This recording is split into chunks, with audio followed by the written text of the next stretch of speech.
The following podcast is a presentation of Project Entertainment Network. Welcome to Vicious Whispers with Mark Tullius, your source for horror, sci-fi, suspense, and all things violent.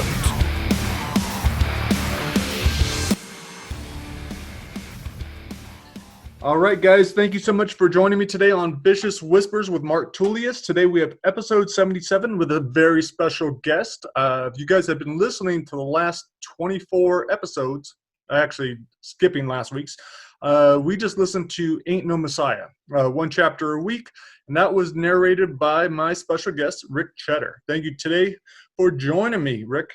Thank you, Mark. Thanks for having me on. It's a thrill to be here. Awesome. So I wanted to, it's funny. I don't think we ever talked in person, right? It was only through emails. Yeah, that's right. Yeah. Yeah. So, so I wanted to find out a little bit about you, what you do, how many audiobooks you've done, what got you into all of that.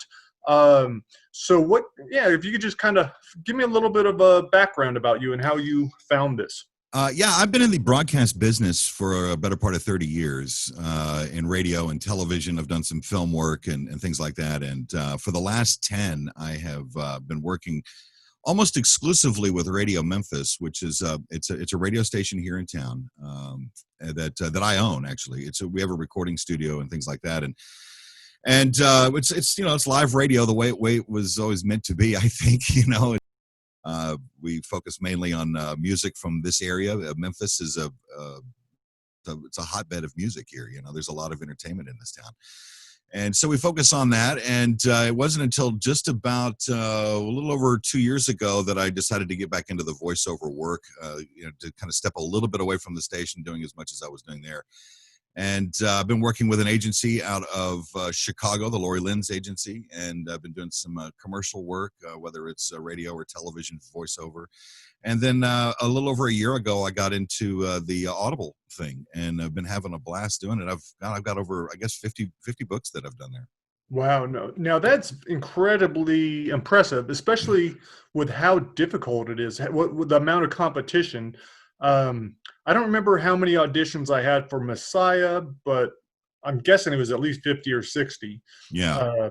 And you beat all of them out. I recently just did Beyond Brightside, and that was about 70 plus auditions in just a matter of a couple of days. And I know some authors will leave it up there for a while. So, that's very impressive to have that. Now, how many auditions would you say that you need to do before you land a job? Like, is it like maybe one out of every 3 or 4, or one out of every 10? Yeah, that's about right. One every 3 or 4. It depends. These days things are certainly a lot different. There's a lot of guys and a lot of folks that have been out of a job. Mm-hmm. And so they're looking at ways to bolster their income a little bit by getting into the audiobook business. And, there's a lot of guys out there that don't necessarily have all the experience, but they're trying their hand at it, which is great. I recommend, if anybody wants to get into this, certainly they can. I mean, it's a lot of work, but so far it's been a great ride. Out of those, like right now I have, I think, probably 10 auditions in the queue, and some of them have been up there for a little over a month or so. So, I'll just keep going, and I'll eventually land one, and I don't really worry too much about it, really. Yeah. And one of the things I was very impressed with yours was listening through, because that's one of the things that sucks about being an independent author. Is like I have to do everything myself. So I hire everyone, I have to listen to everything. So, and with the audiobooks, you have to listen closely, catch all the errors, because in my other ones, I would listen, like in the first couple audiobooks I would listen, but I wasn't always listening carefully, and so I would miss a lot. But there would be so many errors. There would be so many mistakes. And I understand, like, it's super difficult. But sometimes it's happening when the narrator has their own editor, and there is still, I'd have to go back and catch a lot of mistakes. So with yours, I believe there were like maybe 2 in the entire book.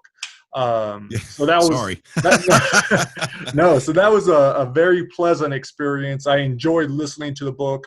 So that was nice, because I don't listen to audiobooks. I've never listened to an audiobook other than the ones that I've produced. Right.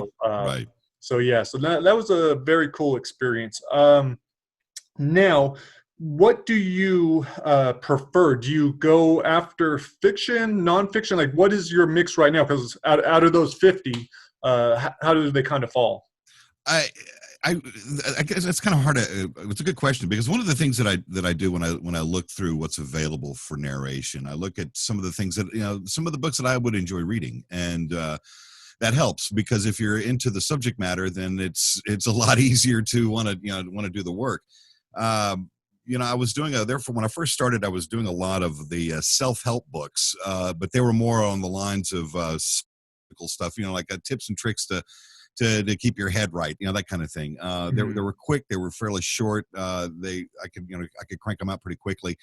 And I'm a big fan of history and also nonfiction stuff as well, and even the fiction, like the science fiction, I'm a big fan of. There's some really, really good stuff that's out there, and or just a good tale. You can't go wrong with something that's got story and character and real balance in there. I think that's important, and it makes it easier for me to do it. Now, when you were doing the self-help books, when you're narrating, are you getting anything from it? Are you kind of absorbing any of the messages, like if you had that a reader might pick up? Well, yeah. Because I'm just like anybody else. I'm reading the book, and so yeah, there's going to be things that I'll remember and that'll stick with me, and we go, wow, that's I never thought of this particular scenario being handled like that, or the other way around. So. Yeah, there are some things in there, like one of the things that I had done was involving taking brain. That was a really interesting story. I forget the name of the book, but it was about how the brain works, the development of what goes on in as an infant, and how the brain is built and what it does and what it's supposed to protect it and all that kind of stuff. There's some really fascinating stuff in there. Yeah, I noticed that you had. Was that the only book you've done on the brain, or were there a couple? There were 2 or 3. They were like 3-part pieces. Oh, so okay. They'd be like 3 books, and then they would all kind of come together as a bundle. Down the okay. line.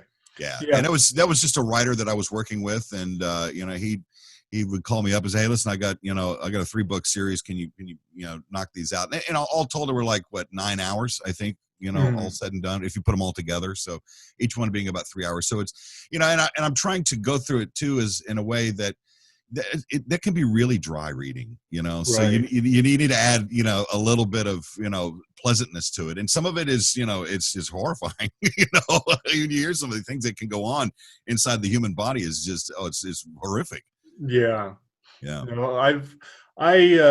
I had one nonfiction book, Unlocking the Cage, where I went around the country, interviewed all kinds of fighters, several hundred fighters, but I did not enjoy writing it. I don't enjoy writing nonfiction. It's just, for me, it's boring. I'd rather create, and I'd rather kill, and I'd rather absolutely. be able to do what I want. And I think it probably makes for a much, definitely a much slower audio book as well.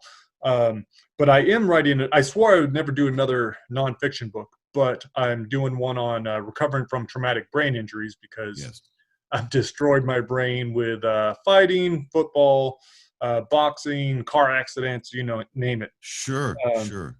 But that one, I'm kind of stuck at the halfway point because I've been doing all these different therapies while talking with all these doctors. So I've been trying everything out. And I've improved my brain so much. I'm at a place where it's like, man, I feel awesome. I don't even feel like I need to do anymore. But it's because of hearing those awful stories of other people. Like one of the stories is a friend of mine that I interviewed him a couple months before he died. I played football with him, and he had advanced CTE from the traumatic brain injuries.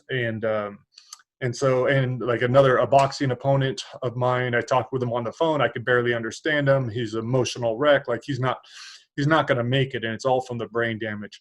But with that one, it's something that's like, I don't really want to do it, but I just feel like I need to.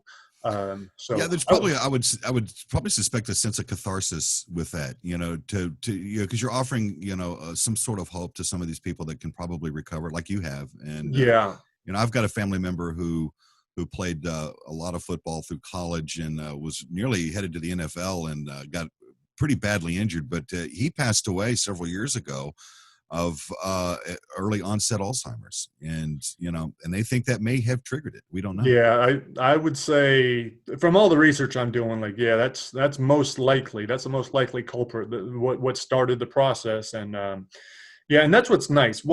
I'm terrible at social media, and I was just realizing this the other day. Like I don't know, maybe like 4 months ago, I wrote an article called "Paying the Price," and it was talking about what I've experienced with all the brain damage, why I started looking at it, how difficult it was, what I've learned. And every time I've only shared it like maybe 2 or 3 times, but every time I share it, and just like yesterday I shared it, I had, I think, 4 different fighters reach out to me, sending me messages. They hadn't even thought about it. And I actually got a couple people, one of my friend's moms is going to start the neurofeedback. And so it's very rewarding to know that sharing the experience can help other people achieve something, a better place. Well, sure, yeah. There's certainly something to be said for attacking difficult subjects like that, and coming at it with the experience that you yourself as a writer have had. And I think that's important because people that are undergoing some of the same things have probably a lot of fear that's going on with this as well, and they're trying to understand what the hell's wrong with me. Why is this happening? And I think I think it's remarkable that you're doing that. I think it's great. Oh, thanks. Yeah, no, and that's even the conversation I had with my mom. I know it's incredibly difficult for men, but even my mom's, like, she was telling me, that she was afraid of the results. She doesn't want to see what her brain looks like because her sister has Alzheimer's. Her sleep is terrible, so she's afraid of seeing what her brain looks like. But I was like, Mom, aren't you glad that you caught breast cancer early?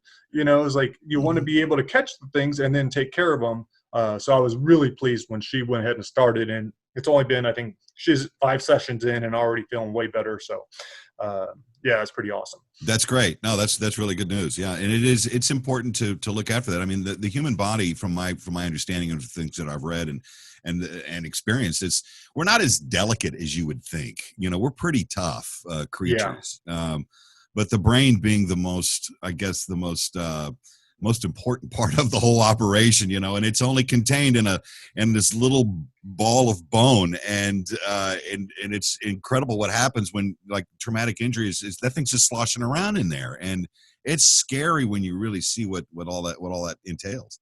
Yeah, no, it definitely is. And that's one of the nice things I've learned too. And why I do like sharing my story, because I was like, look, I was a shitty fighter. I wasn't a good fighter. So I took a lot of abuse. You were catching hands. Yeah. Yeah. I was tough, so being a tough, big, strong guy is not always to your benefit. So I took a lot of abuse, but being able to show, like, okay, you can recover. Like, here were my scores, 6 months ago. Here I am now. Here's how I felt then. Here's how I feel now. So I think that is kind of nice for, I was talking about that with one of my fighter friends yesterday. He's like, well, your training's a lot smarter. You are going to take some damage, but you will most likely be able to recover from it. It just might cost a little bit of money. So Sure. Would you say the recovery time is longer than the actual career in the ring? Probably not. It depends on the amount of damage, but with mine was spread out over 2 years. First, I had to do hormone regulation because the inflammation in the brain destroys your ability to self-regulate your hormones, and so that's one of the major things. So once I cleaned up my diet, also worked on the emotional part by going to behavior therapy, being a therapist, and then the neural feedback to actually work on the brain waves. So it was probably about 2 years and probably cost me about $12,000. And I'm not done yet. So, sure. Yeah. So it could be a lengthy process. I definitely spent more money than I ever made fighting. Well, everything has its cost. Yeah, exactly. And I wouldn't trade it. And even my friend who I interviewed, who was pretty close to being on his deathbed. It was the CTE that made it. He died of leukemia, but he wasn't able to fight the leukemia with chemotherapy or anything because of his brain. His CTE had been so advanced. But even he was saying, he wouldn't trade playing football. That's part of his life, and led him to all these other things. And so, yeah, I think our experiences lead us to whatever. I wouldn't be here now if it weren't for all the things I've done. Well, yeah, you got a good thing going. From what I can see here, man, you're a pretty prolific writer. Thanks, man. I'm excited. I think this is going to be the year. Well, maybe not this year. Maybe it's going to be next year. I plan on breaking out. Being independent is super difficult. You're up against crazy odds, but that's what I want to be able to show my kids too. I'm like, look, said this is me. Like I have to stay up late. I got to work. This is important, and this is why it's important. And with me, it's never been about making money, which is probably one of the reasons that slowed me down with my career. And I just enjoy the process of writing. But now I'm at the point, it's like, no, I do want to turn this into a legitimate business. And, just mainly so I can show my kids, what you can do. And then also I would be able to help a lot more people if I was making a lot more money. Well, of course, like with the book that I did with you, Ain't No Messiah, that was such a fun read, man. That story is really incredible. And I was talking to some friends about it while we were in production. I said, you gotta hear this. This is a really remarkable story that it's not like anything else that's out there, and it's really cool. I really enjoyed reading that book. Oh, thank you, man. And it was cool listening to you. You're the perfect voice for Joshua. And that's a tough book because I knew it was very different from a lot of stuff out there, and it was going to be very hit or miss, especially with all of his background, all the early years. But so far the reviews have been pretty positive, and I think when the whole series comes out, it should be pretty fun. And Yeah. so we'll definitely have you back for. It's either going to be book 3 or book 4, where Joshua comes back into it. Mhm. The next main character is going to be this guy named Heimdall, and a 40-year-old teacher. And so for that, I'd like to hear how your voice sounds. If it could be different enough from Joshua, I don't know if we're going to want a different narrator for each character. Right. But we'll see. Or in the final book, all the main characters are going to be coming together. So it might even be fun at that point to do a multicast. Yeah, those are fun. Yeah.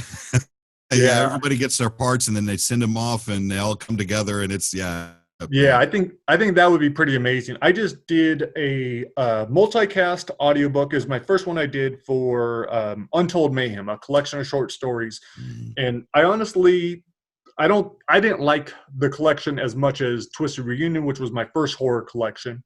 I didn't think the stories were as strong, and some of them were older, and they just, I don't know. I was afraid that they were going to sound alike. But then we got someone sold me on the idea of an audio multicast, and we had 9 different narrators. Originally, it was going to be 20, but then COVID hit, and lots of studios were shut down. But the difference between having all those narrators, like each story is distinct. It helps. A lot of listeners said how much they appreciate it and how much better it is to transition between the stories. So I think from now on, for short story collections, I probably will go that route. Sure. A little more expensive, but I think it makes for a little bit better experience. Yeah, because you're having to drag an engineer into that. Yeah. They're having to edit it and compile it all. Yeah. Oh, I get it. Now, do you do all of your editing on your own, or do you have some? Yeah, I've like I said earlier, I've been in the business so long that I've learned to do it all just because I've had to, and I enjoy the process. When you do it long enough, you find that for performance, you want to make sure that you nail it as quickly and as accurately as you can, because time is of the essence, and when you're doing long form productions like an audiobook, you want to make sure that you get it right the first time. There's a lot of people don't understand exactly what all goes into the production end of an audiobook, and it's time consuming, and you want to be able to you have to use a lot of your own natural gifts and abilities to pull it off. You have to be able to cold read fairly well. You got to understand what direction that the author is going in with any of these stories or any of these books, and to remember that as you go along. And if there's a lot of different voices or characters that come into play, I mean, granted, you're just one voice and you can only do really so much, but you want to create those distinctions that occur in there. It's not a cartoon. It's not a film. It's a book. It's a book somebody is reading to you is the whole idea. So I kind of, I keep that in my mind. Now with like with the one that we did with the Messiah. You know, Joshua is, I mean, that whole book is basically told by him in a way. And you know, you gave me a couple of clues to work with, and then from there we just developed this sound that he had, and I think it was the South Carolina drawl that we wanted to put in there, and I aged his voice as time went on. I don't know if you've really caught that, but he starts with obviously rather young, and then, you know, toward the end of the book, as he's a little older, his voice has changed, and all the abuse that he went through in his life, and the drugs and the alcohol and everything that went with his life. I mean, it will take a toll on anyone's voice. So we had to age his voice as we went through, and that was a fun process. Yeah, no, that was nice. Were there any parts of the book that were difficult to read, or Oh no, maybe every had bit an of it was a emotional effect blast. on you? Yeah, no, I mean, the subject matter is, you know, it's what it is. You know, you know what you're getting yourself into pretty quickly in that story, and it just it wasn't like if you're insinuating that, you know, it was cringy or anything. It's like, oh, I can't believe this is happening to this guy, or I can't believe I'm having to read those following lines. But no, it's, you just do what you do as an actor. That's what you have to pull off. That's the important part, because now for somebody listening to it that may not understand exactly what it is they're getting themselves into, that might be a different thing. But you know, that happens all the time. That's what entertainment is, and it is an incredibly entertaining book. Awesome, man. Well, I appreciate it. Now let's go back to your radio station. Yeah. You mentioned you guys focus on music from your area. Now, is it all kinds of music, or Yeah, it's all genres. Yeah, and what I mean by our area, we're in between. You have to think of it this way: we're in between Little Rock and Nashville, and there's a lot of great music that came out of here through the years, and still does. I mean, we have probably nearly 800 different artists in our libraries, and we rotate about that many tunes in regular rotation, and we have some specialty shows like we have a show that we do on Sunday night. A lot of this that one was all, you know, bands in the studio performing live on the air, and well, thanks to COVID, that's been on hiatus. And we've also got another show that focuses on independent music from outside our area as well, and we get music from everywhere from Russia to, you know, the jungles of Thailand. I mean, it's a trip, so it's kind of cool to hear some of that stuff. And so yeah, we do a lot of that. It's good fun. And the show that I do during the week, Monday through Friday from 9 to 2 Central Time, is really kind of it's more of the old fashioned morning drive type of thing. And it's you know, we focus on some like wacky news, you know, stuff to be a bit of an escape from all the depressing crap that's going on in the world right now. man? And it's just a matter of just being light and entertaining, but we also stay on top of what else is going on, and, you know, some of the big stories that are happening. We want to make sure that people understand what's going on. Nice. On a personal note, do you try to stay away from everything that's happening? Do you kind of, because I kind of feel, I don't know, kind of cowardly in a way admitting that, but man, I tune out. I let my wife pay attention to all the news, and she'll fill me on some stuff, but I was like, I just don't want to hear it. I don't want the negativity. I know I'm going to be angry and upset and in a worse place if I put all that into my head every day. You know, because of that show, that morning show, I'm having to really spend a probably way too much time reading about it, and, you know, I have to stay on top of it. But there's also there's a point in my day where I just stop. You know, it's like, this will be here when I see it again tomorrow, and I need to do something else. You know, I need to, I don't know, watch a movie. I need to check out for a minute. You know, play a video game, do something. You know, just to give myself a bit of a break, because it can really, really wear you down. And you know, it's like with COVID. You know, do you want to? You know, I'm already a bit of an introvert anyway, so I'm perfectly happy being in my little space here. But at the same time, there's, you know, it's disrupted all of our lives, you know, and, you know, my wife and I've talked about, you know, when are we going to go out to a restaurant again? And when we, you know, we miss it. We want to do these things. And you start testing the waters here and there, but you try not, because I don't want to catch it, man. I know a few people that had it, and I've got one neighbor that passed away from it, and it's thankfully we've been fortunate enough to avoid it, and we're just going to kind of, you know, do our thing and not let it drive our lives. You know, that's the important part. Yeah, that's exactly how we're dealing with it. And the same thing, our neighbor at the top of the hill, 3 doors down, he died of it. He's probably in his 60s, I think. Yeah. And my co-author, I have a book coming out. We're actually going to put the audiobook up next week for auditions. Try Not to Die in the Pandemic. And at first we weren't sure if we even wanted to touch that material. Right. But my co-author actually got COVID. So he lost a couple of friends. A couple of his friends died from it, and he was very, very bad. And so there's one of the death scenes, the main character actually gets this virus. It's a different virus, but Right. a very, very powerful thing, because it's like he lived it. He was there. So he said it was incredibly cathartic for him to write that scene, to write the entire book. So yeah, it's scary times, but yeah, I think that's be smart about it. That's probably. Oh yeah, yeah. You don't want to just put yourself in a jar somewhere and wait it out. I mean, you still gotta live, man. I mean, my wife just got home a little while ago, and she and I are gonna go brave the grocery store and the hardware store. So we got stuff to do. Our life goes on. Yeah, awesome. Trying to think. I know there was something else, but I can't remember it now. On your show, do you guys ever bring on local non-musicians? Do you ever? Every once in a while, yeah. Do you Every have once in a while, sports? well, there'll be somebody that's doing something in the community that we want to help promote a little bit. In fact, a good friend of ours is working with an organization called Heal the Hood. And it's the development of community centers in some of the more depressed areas around town to help break the cycle of these kids that are keep getting into trouble by giving them something to do, Mhm. and giving them a place to learn something new and pick up new skills, whether whatever it might be, and give them an opportunity to have a little bit of hope in their homes. And I think so. We do that. We talk about that. We bring in people that are working in literacy campaigns, that kind of stuff. Yeah, we do it all the time. Nice.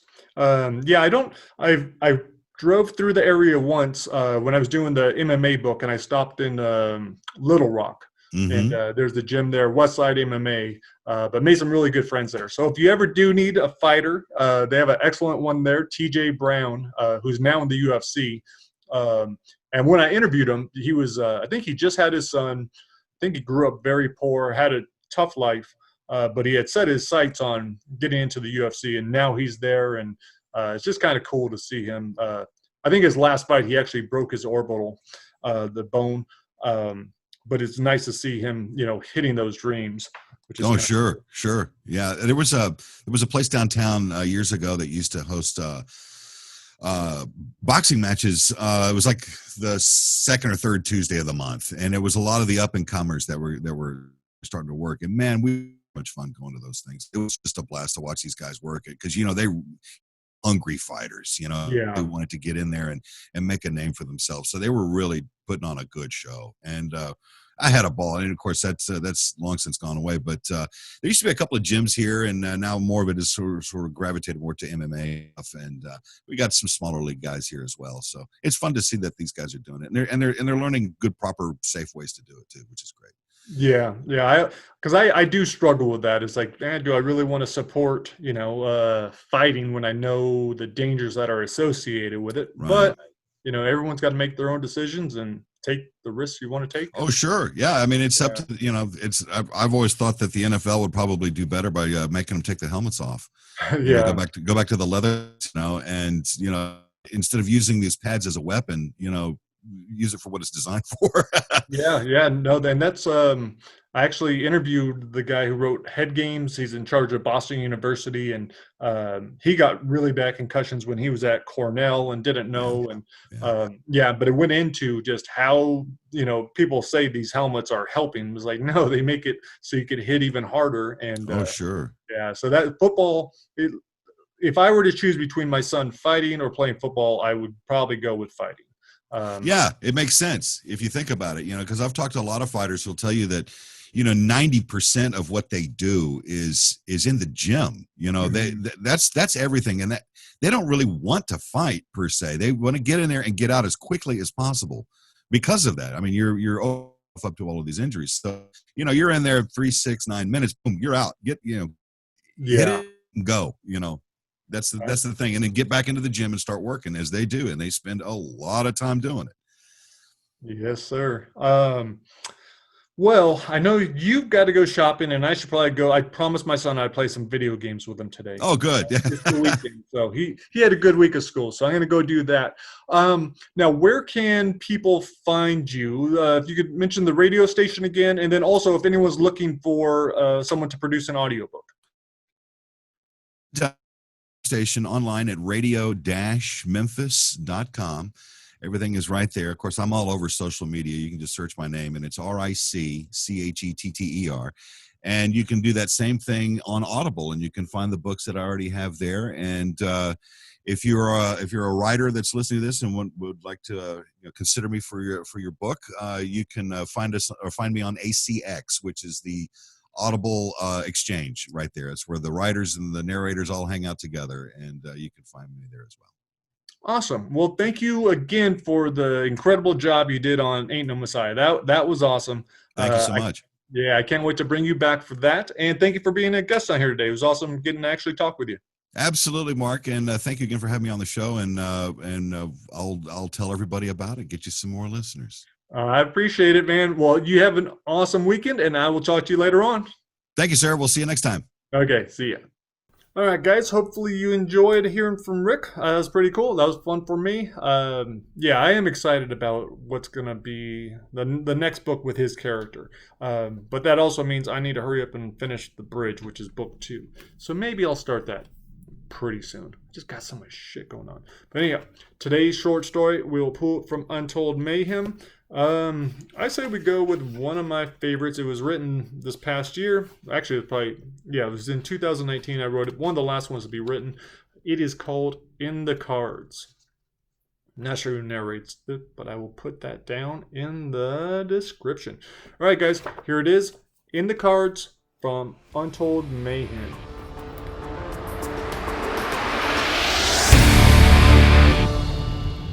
In the Cards. This neighborhood is all palm trees and plush lawns. The street's quiet. Kids are at school, adults at work. Real jobs making real money. Not $50 here and there, maybe a few hundred at a party reading people's fortunes. I've been sitting here 5 minutes, but it's 10 o'clock. Time to perform. My selenite necklace warms my hand as I rub it between my thumb and forefinger. I lock on my eyes in the rearview mirror and tell myself, believe. It doesn't matter what anyone else thinks, doesn't matter what they say. Just believe. My smile feels genuine. My eyes are brighter blue. I pick up my purse and hope Jill won't spot it's a knockoff. My silk pouch is in there, on top of the yellow pepper spray Fernando insists on. He doesn't doubt my judgment, only my ability to protect myself. It's the same reason he carries his own canister. With my luck, the spray will leak all over my purse, so I toss it into the glove box. It slides off the yellowed owner's manual and slips beside a sprig of sage. I can't let fear control me. The glove box doesn't latch that great anymore and pops right open. I try again, and it stays until I shut the car door. There's no time for this, so I head up the driveway, past the Range Rover, the sun sparkling off its dazzling white exterior. My rusty red hatchback's an embarrassment. Same one I was so proud of back when I was 18. I try not to notice the details so they won't cloud my judgment and alter the reading. But it's hard not to. It's bad enough that Jill already told me her husband is a sheriff. But now here's a house we could never afford on Fernando's teaching salary, and a car we couldn't lease. I blow out a deep breath and knock on the door. Heavy thuds approach, and a man says, "Just a second." The man who opens the door is a head taller than me with short brown hair and a crisp blue button-down hugging his muscular frame. He offers his hand and a straight smile. "Gwen, I'm Robbie. Come on in." Thank you so much for having me. The entryway is lined with photos of Robbie and Jill in different locales, drinks in hand in every one. "Jill is the one you should thank. She couldn't stop talking about how amazing you were. Well, I'm glad you're up for it. Have you done this before? Virgin. Robbie walks me past the stairs leading down, then points at the mahogany table in the dining room. Will this work? This is perfect. I pull out the chair that faces the fireplace, set the purse by my feet. Will Jill be joining us? I ask Robbie, who has walked into the adjoining kitchen. Everything in the kitchen is shiny black tile and silver appliances. With his hand on the fridge, Robbie says, She's out running errands. Sorry, I figured she would have mentioned it in her texts. I pick up the purse, set it on the table, and take out the pouch. Oh, it's no problem. I just assumed she'd be here.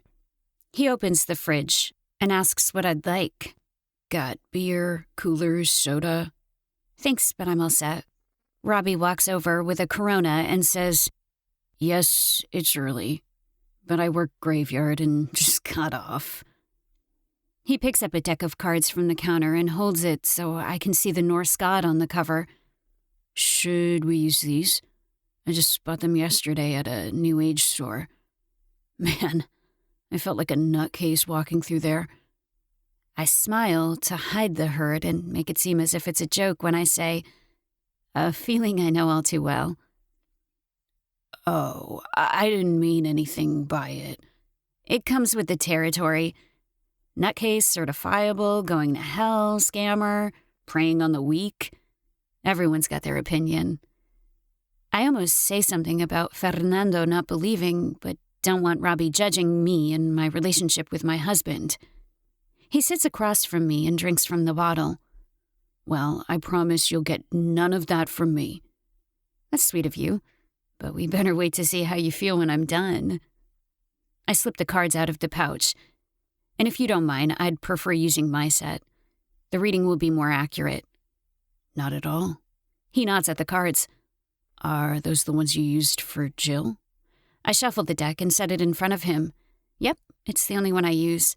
My teacher said to connect with one set and stick with it. So far, so good with this one. Like I said, Jill was impressed.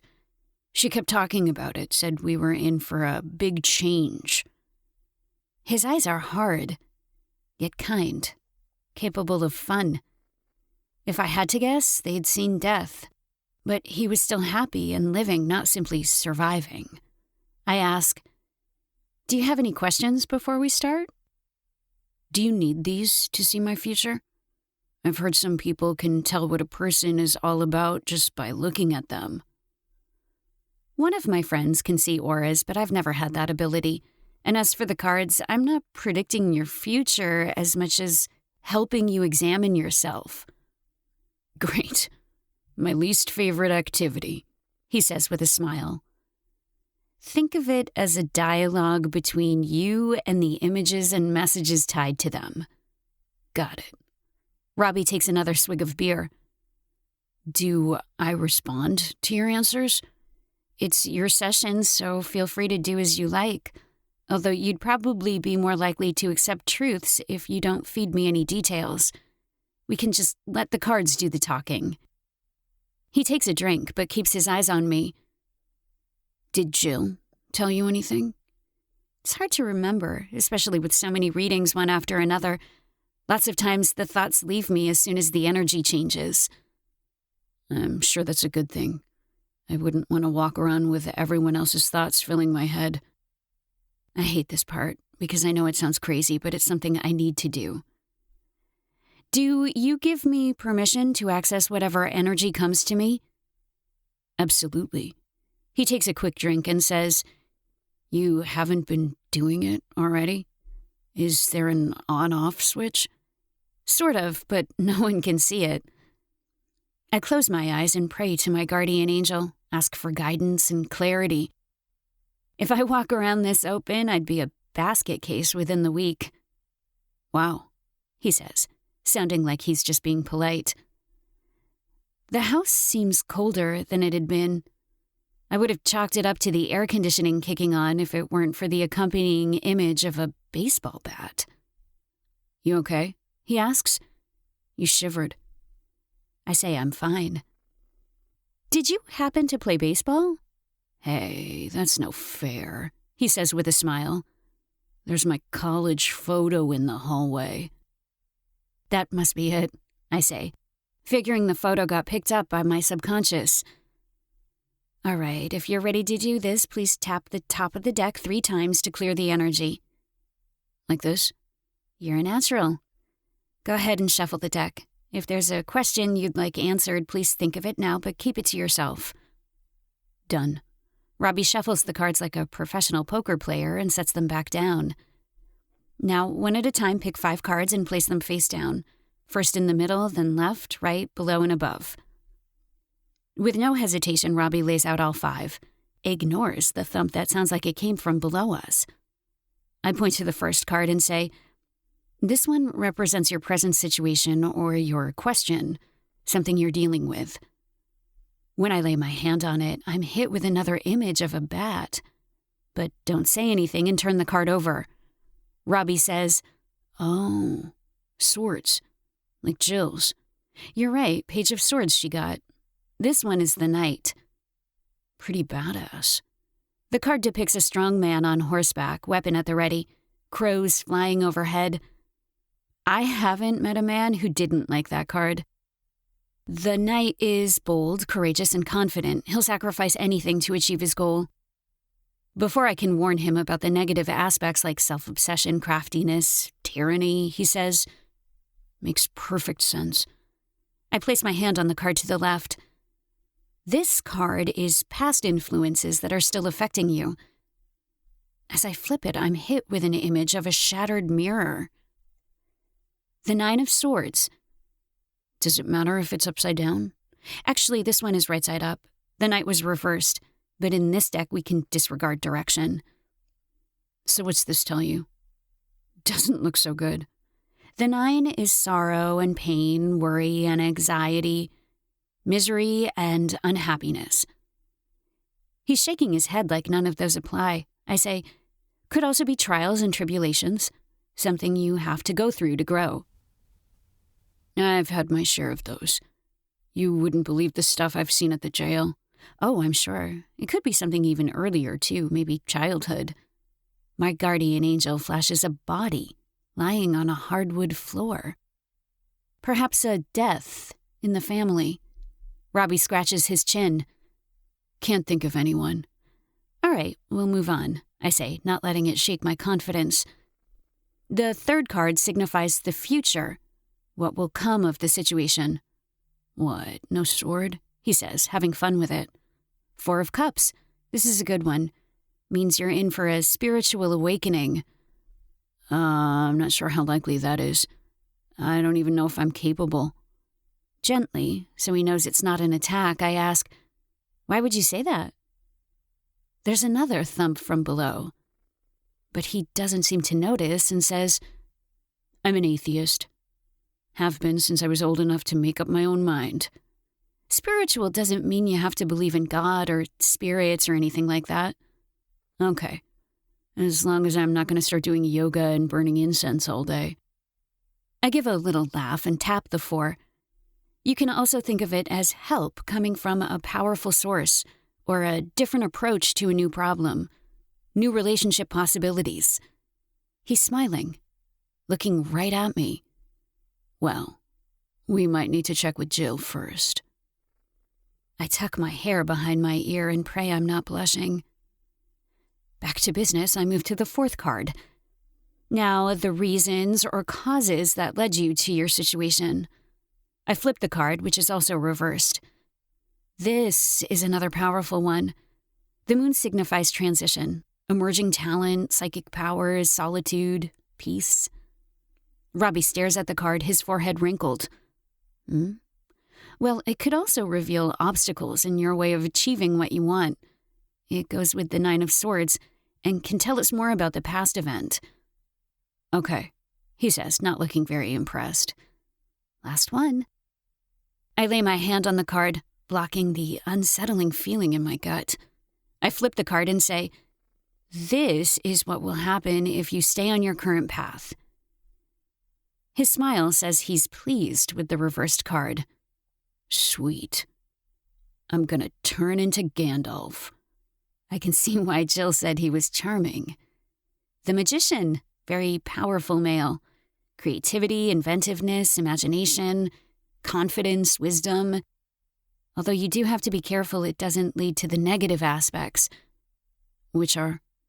Well, the magician is not always a good person and is known for using his power to commit wrongs. I'm one of the fairest guards in the jail. Perhaps it's not about your job. Do you have power anywhere else? Over anyone? He shakes his head. The important thing to remember is just how these cards all relate to one another. So what do they tell you? Well, the overall result could be a couple of things depending on your question. If it's an even louder thud from below stops me. Did you hear that? Probably one of the cats. There's an orange tabby at its water bowl, a fat gray one on the couch. How many do you have? 2. There's another thump, this one vibrating through the floor. Goosebumps spread down both arms. My angel bringing back the image of the bat. Someone's down there. The house is silent, both of us listening. Robbie says, "Must be a pipe or something." I get up and walk over to the staircase leading down. I steady my voice and call down, "Who's there?" No response. I wait for Robbie to call me crazy, but he keeps it to himself and joins my side. He says, "I've actually been hearing noises the last few nights." My spirit sense is tingling. My body filled with dread. What's down there? My little man cave, TV, and a bar is about it. I nod down the stairs. Can we? Of course. He leads the way, but even with all his muscles, I'm not so sure he can protect us. There's something down here, and it's angry. We enter the small room. A large TV above the fireplace, a wooden bat on the mantel. I stop in the doorway because, although I can't see anything, there's no ignoring the enraged presence in the middle of the room. Robbie glances back at me. You okay? You look like you saw a ghost. I don't want him to think I'm nuts, but this is why I was called here. My chance to save a soul. There's something. It's furious. He faces the fireplace. Where? I close my eyes and focus on the energy. I reopen them and say, "A foot in front of you. All I see is red. I'd step back." He does, but he takes his time to show he's not afraid. I remember the sage in my glove box. I'm gonna run to my car. Don't move. Just keep repeating these words. Surround me fully and completely. Remove the spirit from my house. I shout it again as I run up the stairs and out the door. My fight or flight fully kicked in. I grab the sage and lighter from the open glove box, the pepper spray flying out the door and rolling under the car. The spray won't help, so I race back inside and down the stairs, holding my necklace, repeating my mantra, "Protect me." Robbie's standing right where I left him, not saying a word. A large mirror frame I hadn't noticed before is resting against the wall to his right. The glass removed. I light the sage and enter the room, my shoes clacking on the hardwood. Surround me fully and completely. Remove this spirit from my house. He's looking a bit to the right, where I sense the red blob of energy. He asks, "What is it?" The energy is lashing out in wide arcs, hard enough to disturb the smoke from the sage. It wants to hurt you. It's attached to you, maybe something from your work.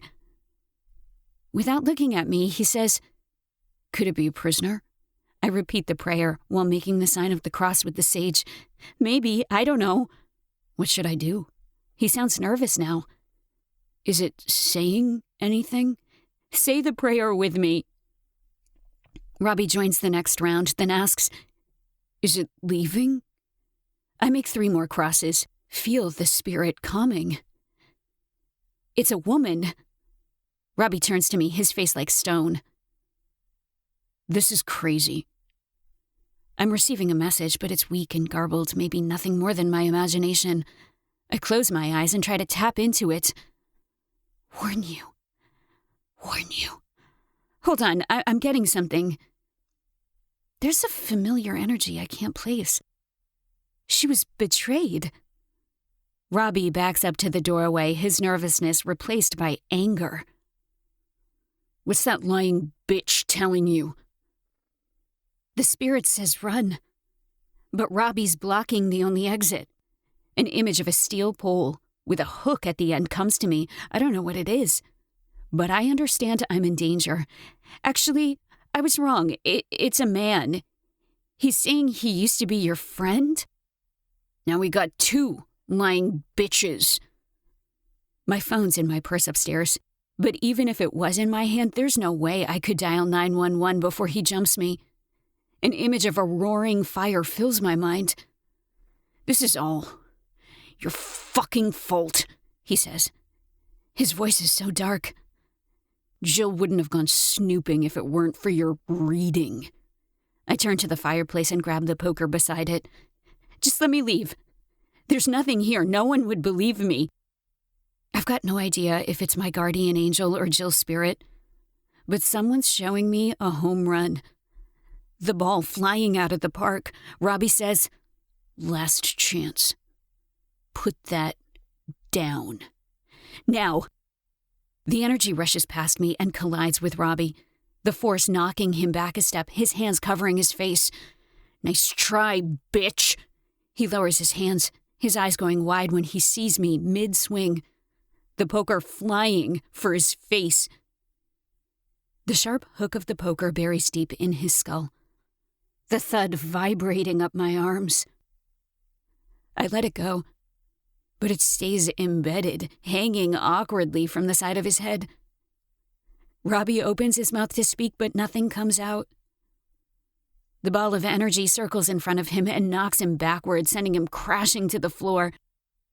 All my strength leaves me as I collapse on the recliner, the image of a cheering crowd dying down, until the only thing left is the plop, plop, plop of blood. This has been a presentation of the Project Entertainment Network.